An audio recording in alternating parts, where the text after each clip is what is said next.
Olá, tudo bem com você?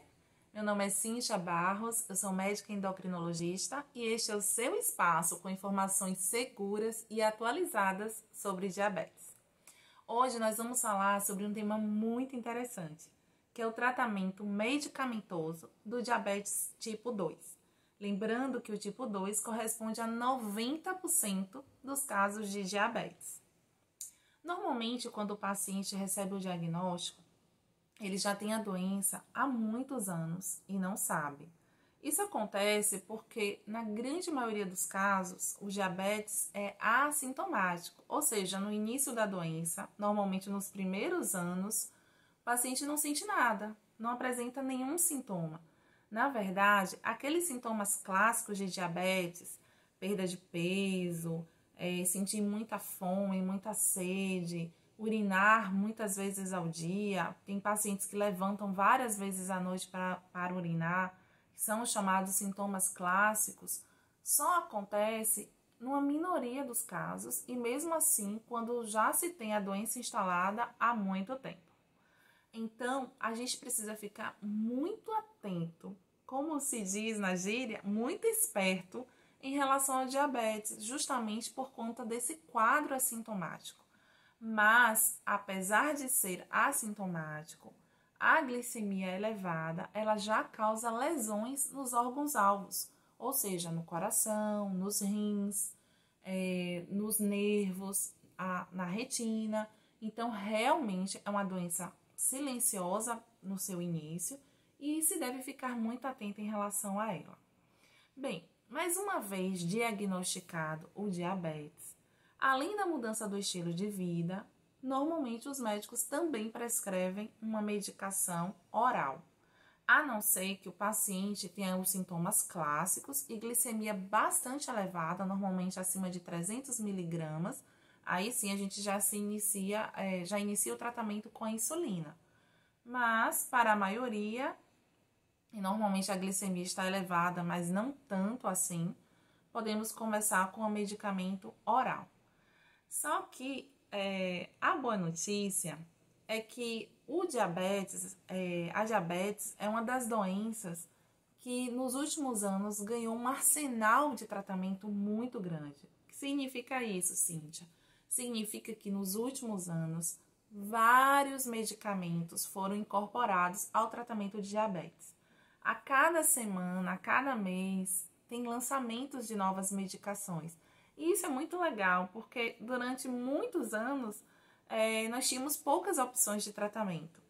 Porém, nos últimos 10 anos, sempre tem lançamento de medicações novas, inclusive de classes novas de medicação. E isso é muito interessante, porque o paciente passa a ter mais opções. A gente pode fazer um tratamento mais personalizado para cada paciente, de acordo com as suas características. Então, tanto o médico quanto o paciente só tem a ganhar com relação a essas várias opções.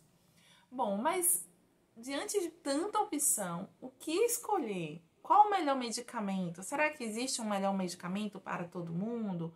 Ou depende de cada paciente? Acho que vocês já sabem a resposta. O tratamento ele precisa sim ser personalizado. Cada paciente tem suas próprias características e o médico leva em consideração essas características na hora da escolha da melhor medicação. Mas eu acho que é importante o paciente conhecer as opções, entender que há vários tipos de medicamentos e que cada um tem suas próprias características, né? E quanto mais a gente ter esse conhecimento, mais fácil vai ser tanto médico e paciente fazer a escolha mais adequada, a escolha mais correta, certo? Então, eu não pretendo aqui nesse vídeo falar de todas as medicações para diabetes, seria impossível, porque são dezenas e dezenas de medicações. Mas, para simplificar, a gente pode dividir as medicações antidiabéticas em 4 categorias. E Cada uma dessas categorias, nós temos várias medicações e eu vou citar aqui as principais, as que são mais usadas pelos pacientes, aqui nós temos mais experiências, tá certo? Espero que vocês gostem muito desse vídeo. Não deixem de compartilhar com outros diabéticos ou com outras pessoas que queiram mais informações para a sua saúde. Não deixem de se inscrever no canal. Isso é muito importante, você se inscrever, você dar o seu joinha, porque quanto mais joinha você der no vídeo, mostrando que você gostou, o YouTube entende que aquele vídeo é relevante e ele transmite esse vídeo para mais pessoas, para que mais diabéticos possam ter informações úteis e fazer a diferença, né, no seu tratamento. Bem, mas vamos lá às 4 categorias de antidiabéticos. A primeira categoria é também chamada de hipoglicemiante. São medicações que estimulam o pâncreas a produzir insulina. Nós temos várias medicações que pertencem a essa categoria. Eu vou citar as 3 principais. A velha glibenclamida, né, que é bem conhecida porque é um medicamento antigo e é fornecido pelo SUS. Temos também a glimepirida e a glicazida MR. Um nome comercial bem conhecido é o Diamicron MR, tá? Então faz parte dessa categoria de medicação. Eles estimulam o pâncreas a produzir insulina. Isso é legal porque aumenta a quantidade de insulina circulando, porém tem um probleminha. Essa medicação, dentre as categorias que eu vou falar, essa é a categoria que tem maior risco de hipoglicemia, ou seja, do açúcar baixar muito e muitas vezes o paciente pode até passar mal mesmo, né? Sentir tremor, sudorese, mal-estar, sintomas de hipoglicemia.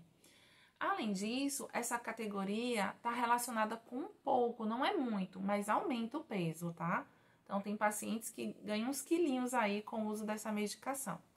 Mas a boa notícia é que é uma das classes, é uma das categorias que mais reduzem o açúcar.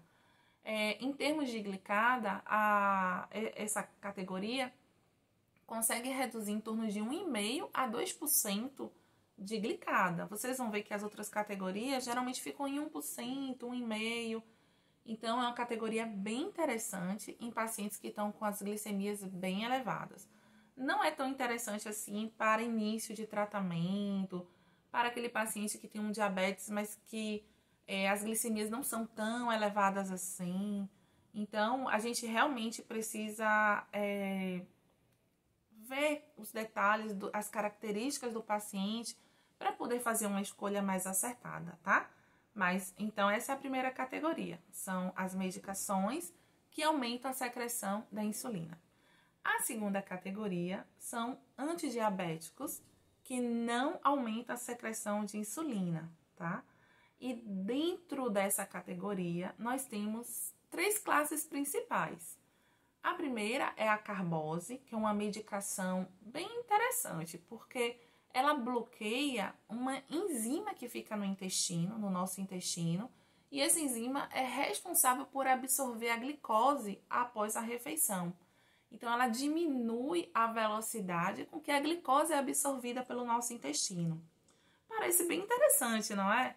Ela consegue reduzir mais de 1%, inclusive, da glicada. Porém, é uma medicação que vem meio que caindo em desuso. Ou seja, ela vem sendo cada vez menos usada. E por quê? Uma medicação aparentemente interessante, uma medicação que tem um efeito legal no controle da glicose. O problema é o efeito colateral dela.